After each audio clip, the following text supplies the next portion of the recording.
देख रहे हैं हरियाणा स्पेस में हूँ आपके साथ अरुण दुनी सुक्तम गोवाड़ाल के मौजूद और हमारे साथ मुरुद्दल का से जो आम आदमी पार्टी के नेता संदीप मलिक हैं, तो उनसे बातचीत कर लेते हैं।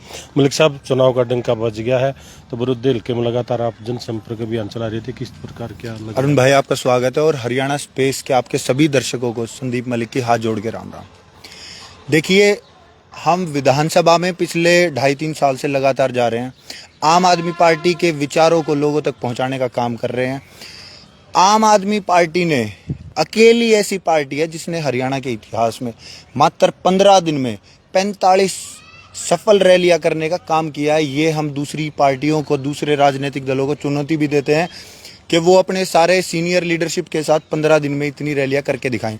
हमने सफल रैलियां करने का काम किया।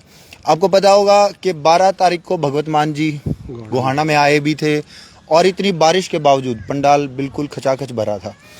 अब हम लोगों के बीच जा रहे हैं। अरविंद केजरीवाल जी की जो 5 गारंटियां हैं उनको लेकर लोगों के बीच जा रहे हैं और लोगों को बता रहे हैं कि दिल्ली और पंजाब में हमने ये गारंटी दी थी, इनको हमने पूरा करने का काम किया और हरियाणा में ये गारंटियां हैं, इनको हम 100% पूरा करने का काम करेंगे। तो फिर बड़ौदा हल्के में आपका जनसंपर्क अभियान काफी दिनों से चला हुआ, तो बड़ौदा हल्के की बात की जाए, किस प्रकार का क्या रिस्पॉन्स मान के चल रहे हैं आप?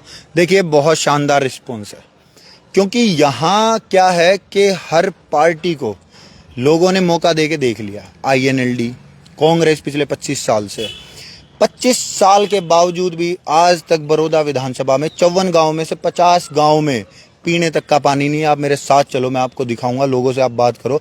50 गांव में पीने तक का पानी नहीं है। रोडों की हालत देख लो आप, ऐसा हो रखा जैसे आप पहाड़ों में घूम रहे हो। आप देखो, गांव गांव में बसों की सुविधाएं, जो ना कांग्रेस से, ना बीजेपी से, ना INLD किसी पार्टी से ये सुविधाएं ना दे पाए, ना ये करना चाहते। सरकारी स्कूलों के हालात देख लो बड़ौदा विधानसभा के। मैं तो ये बोलूंगा 90 की 90 विधानसभाओं में बड़ौदा विधानसभा सबसे पिछड़ी है। जिस बड़ौदा विधानसभा को कांग्रेस ये कहती है कि हमारा गढ़ है, उस गढ़ के साथ इन्होंने नाइंसाफी करने का काम किया है। गढ़ क्या हो, तो ये बोलते हैं ना कि कलोई के बाद अगर कोई सबसे सुरक्षित सीट है तो बड़ौदा है। सुरक्षित है, ये लोगों को बहला फुसला रहे हैं, लेकिन अब जनता जाग चुकी है। अब लोगों को चाहिए सुविधाएं। क्यों भाई, बड़ौदा के लोगों को बिजली मुफ्त नहीं चाहिए क्या? उनके पास ज्यादा पैसे हैं। बड़ौदा के लोगों को सरकारी स्कूल अच्छे नहीं चाहिए क्या? उनके पास ज्यादा पैसे हैं कि वो प्राइवेट में पढ़ा रहे हैं। हर व्यक्ति अब जागरूक है। हर व्यक्ति अब केजरीवाल जी के विचारों से जुड़ भी चुका है और दिल्ली और पंजाब के काम देख चुका है। अगर दिल्ली पंजाब में काम हो सकते हैं तो बड़ौदा विधानसभा में या हरियाणा में अरविंद केजरीवाल जी क्यों नहीं करेंगे? तब मलिक साहब, दीपेंद्र हुड्डा भी आए थे गुवाड़े में, वो तो कह रहे हैं कि हरियाणा सोनीपत की जो 6 सीट है उसमें बड़ौदा भी है, कांग्रेस जीतेगी, सोनीपत जिले का अहम योगदान होगा कांग्रेस की सरकार बनाने में। देखिए जी भाई, हमने इनको मंत्री MLA बना के क्या करना है? हमने इनको मौके दे के, जब 78 सालों से हम अपनी मूलभूत सुविधाओं से ही वंचित हैं, पीने तक का पानी नहीं, बिजली नहीं, अच्छे स्कूल नहीं, अच्छे अस्पताल नहीं, तो हमने क्या करना है? इनके बच्चों को MLA मंत्री बना के, जिनको हम मौका दे चुके। इस बार बड़ौदा के लोग आम लोगों में से किसी ना किसी को, जो भी आम आदमी पार्टी से टिकट लेकर इस बार आएगा, उसको जिताने का काम करेंगे। अरविंद केजरीवाल जी को आशीर्वाद देने का काम करेंगे बड़ौदा विधानसभा के लोग। तो फिर बीजेपी भी दावा कर रही है ना कि वो भी पूर्ण बहुमत की सरकार हरियाणा में बनाएंगे और विकास के काम आगे उन्हें भी पूरी। देखिए, बीजेपी तो आप गेम से आउट मानो।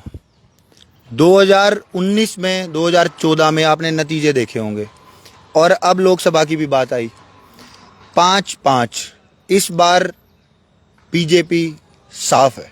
मैं आपको बोल देता हूं, इनकी नहीं आने वाली 5 सीट भी। इस बार सीधा आम आदमी पार्टी हरियाणा में सरकार बनाने जा रही है। फिर सीट तो आपकी भी नहीं आई ना लोकसभा में। देखिए, हमने तो एक सीट पे चुनाव लड़ा था, इतना बेहतरीन चुनाव लड़ा है। जितनी आम आदमी पार्टी की वोट आई है ना, इतनी तो मैं आपको 3 राजनीतिक दल बताता हूं, JJP, INLD और BSP। पूरे हरियाणा में 10 की 10 सीटों पे इन्होंने चुनाव लड़ा। 30 कैंडिडेट एक तरफ, आम आदमी पार्टी का एक कैंडिडेट एक तरफ, 5,13,000 वोट। तीनों पार्टियों से ज्यादा हमारी वोट आई है। और उसके बावजूद पंजाब में हमारी 3 सीट आई, लोकसभा सीट।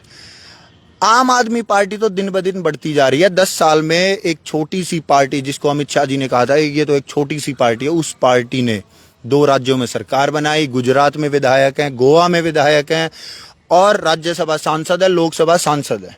पर हरियाणा तो आम आदमी पार्टी के लिए चैलेंज बना हुआ है ना। नहीं, चैलेंज नहीं है।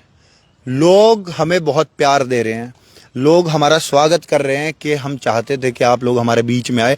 2019 में आम आदमी पार्टी ने चुनाव नहीं लड़ा, ये हमारे लिए बड़ा लॉस की बात है, लेकिन इस बार 90 की 90 विधानसभाओं पे आम आदमी पार्टी मजबूती के साथ चुनाव लड़ने का काम करेगी। फिर कांग्रेस के साथ आपका गठबंधन था, कांग्रेस ने भी आपके साथ वो गठबंधन तोड़ दिया, तो फिर भी आप दावा कर रही हो। देखिए, लोकसभा चुनाव अलग है। तब चुनाव झूठ और सच के खिलाफ था, देशभक्त और अंधभक्त के खिलाफ था।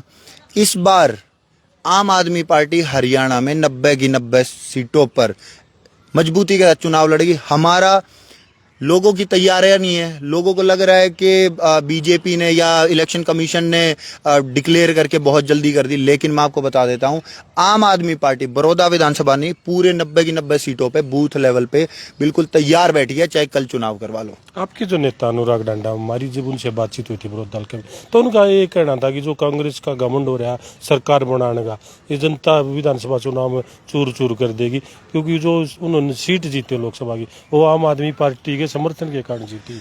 बिल्कुल आप सही कह रहे हो। घमंड तो इस बार बीजेपी का भी टूटेगा और कांग्रेस का भी टूटेगा, क्योंकि इस बार लोग बेफिजूली में किसी को मौका नहीं देंगे। इस बार मौका देंगे तो आम आदमी पार्टी को देंगे।